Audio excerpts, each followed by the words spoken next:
Hoje voltamos ao tempo comum. Interessante porque a palavra comum pode nos dar aquela falsa impressão de algo monótono, sem graça.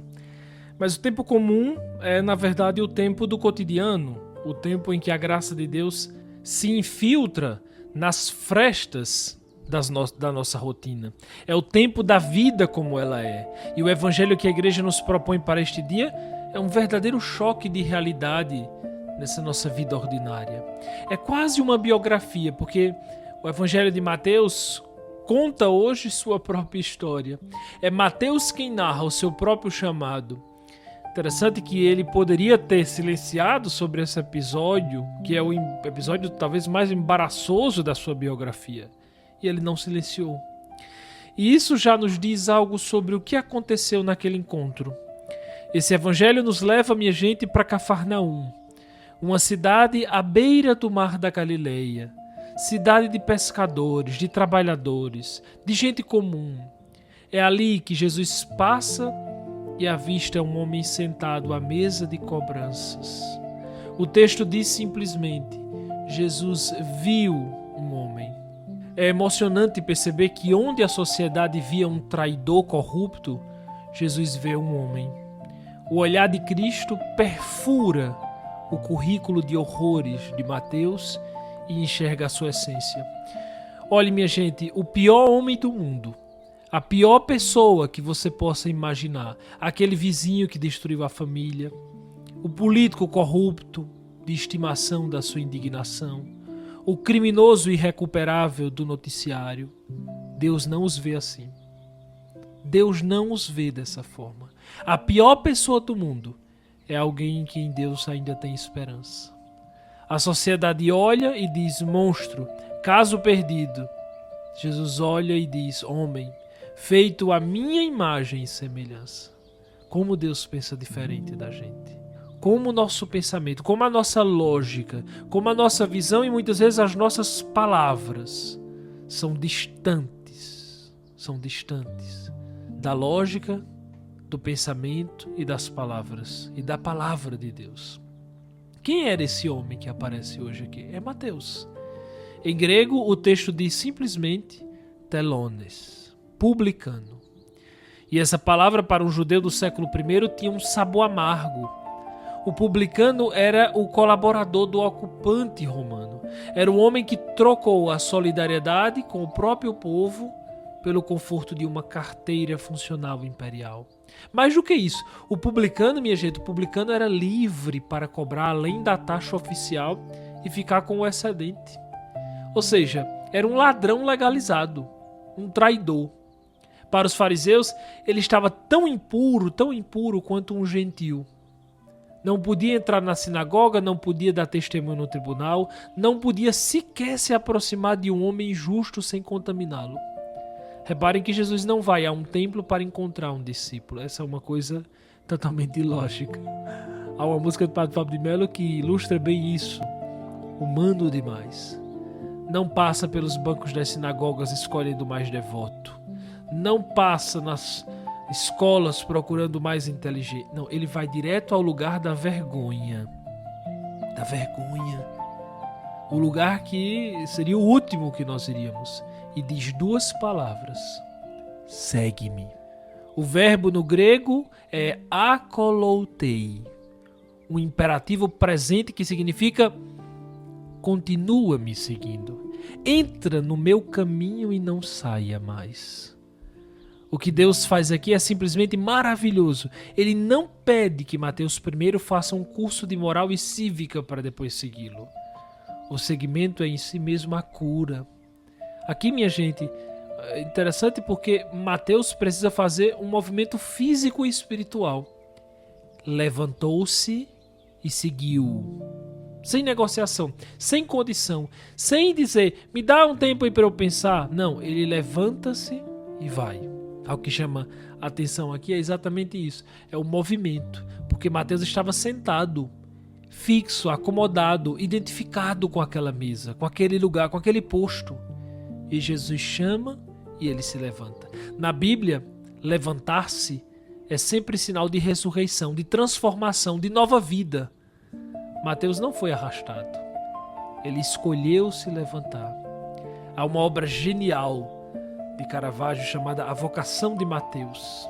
Está lá em Roma, eu fui ver pessoalmente. Eu já contei outras vezes essa minha visita a essa igreja onde está o quadro A Vocação de Mateus de Caravaggio. Na pintura, Mateus está numa taverna escura, decadente, contando moedas avidamente. De repente, um feixe de luz invade a sala, rasgando a penumbra. E a mão de Jesus aponta para o cobrador de impostos.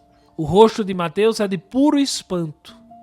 Ele aponta para o próprio peito, assim como uma expressão de quem diz: eu? O senhor tem certeza que não errou de endereço, que não era outra pessoa? É esse o espanto da graça. É um mistério tão profundo e ao mesmo tempo tão próximo de nós. O Senhor não nos escolhe porque somos bons, porque somos virtuosos, porque temos um currículo impecável. Não, Ele nos escolhe porque Ele estende o braço da sua misericórdia para nós. Nós não merecíamos, minha gente. É a sua bondade, é a sua generosidade, é a sua misericórdia, não é, que não se cansa de escolher os piores. Pois bem, aí o Evangelho mostra uma segunda cena, e essa segunda cena é ainda mais intrigante. Jesus vai jantar na casa de Mateus, desse mesmíssimo Mateus. Por favor, prestem atenção nisso, porque a notícia se espalha entre os pecadores da região.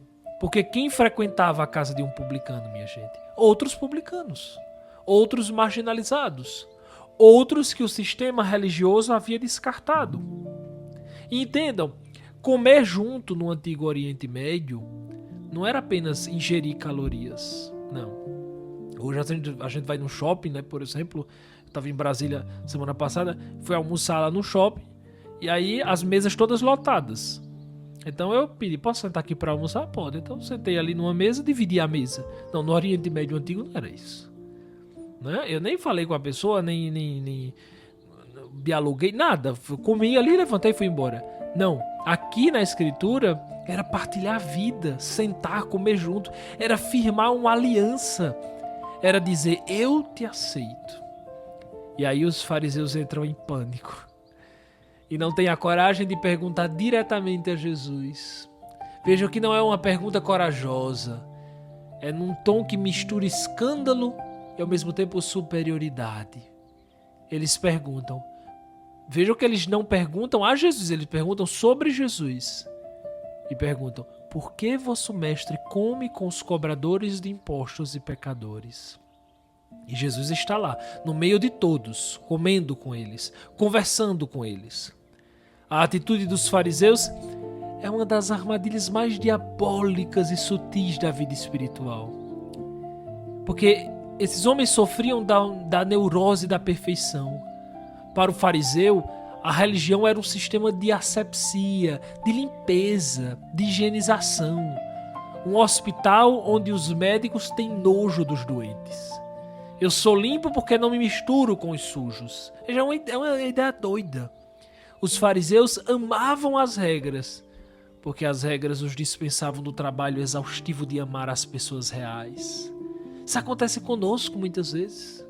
É muito mais fácil cumprir um ritual perfeitamente com cara de anjo de gesso do que abraçar alguém que está ferido, do que amar, do que acolher alguém que está confuso, que está cheirando aos erros da vida. Hoje a gente vê a internet, qualquer erro, né? Eu estava vendo esses dias Lima Duarte pedindo perdão por um pensamento, por algo que ele tinha antigamente. A internet esculhamba, como se todo mundo fosse perfeito, como se ninguém tivesse caído, como se ninguém tivesse errado. Quantas vezes na nossa vida também nós assim estamos, cheirando aos erros da vida. Mas Jesus ouve a pergunta deles. Eles acham que não, mas Jesus ouve a pergunta deles e responde com uma das imagens mais belas e mais lógicas de todo o Evangelho. Os que têm saúde não precisam de médico, mas os doentes. E continuam, não vim chamar os justos, mas os pecadores. Também nos sentimos assim muitas vezes ao lado dos fariseus. Não necessariamente por maldade, viu gente? Os fariseus não eram maus. Eram, à sua maneira, homens comprometidos com a lei, com a tradição, com a honra de Deus. O problema deles era que construíram uma teologia sem misericórdia. Eles substituíram o coração vivo de Deus por um sistema de controle. E quando o próprio Deus apareceu sem pedir licença ao sistema, eles não reconheceram, porque eles estavam apegados à lei. Isso nos faz pensar que o verdadeiro perigo espiritual não é ser Mateus, o pecador que sabe que é pecador. Não é. O verdadeiro perigo é ser o fariseu que perdeu a consciência da própria necessidade de cura.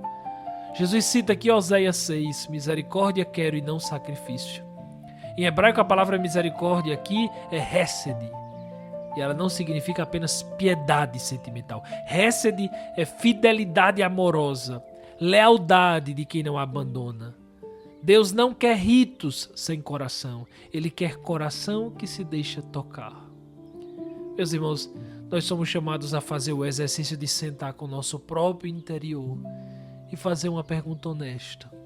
Diante de Deus, quem é na minha vida o publicano que eu me recuso a ver com misericórdia? Quem é a pessoa que eu excluí da minha mesa, seja porque errou muito, seja porque representa algo que me envergonha, seja porque o sistema diz que ela não merece? Jesus não nos pede que aprovemos tudo. Ele não pede o relativismo.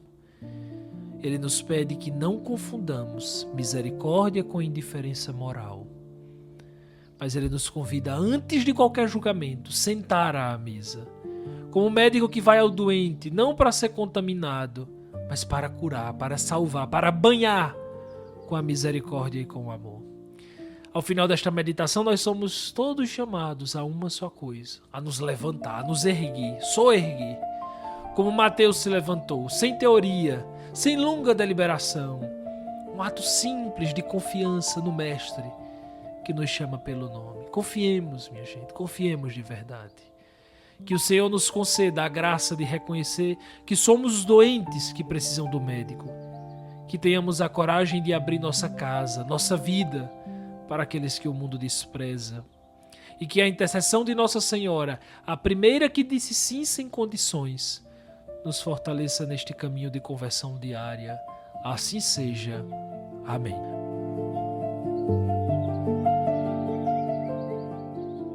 Meus caros amigos, nós estamos no tempo comum a partir de então. Peço a você que compartilhe o nosso podcast com aqueles que precisam ouvir esta palavra. Obrigado pelo carinho da sua audiência. Uma ótima semana, um grande abraço e até o próximo episódio, se Deus quiser.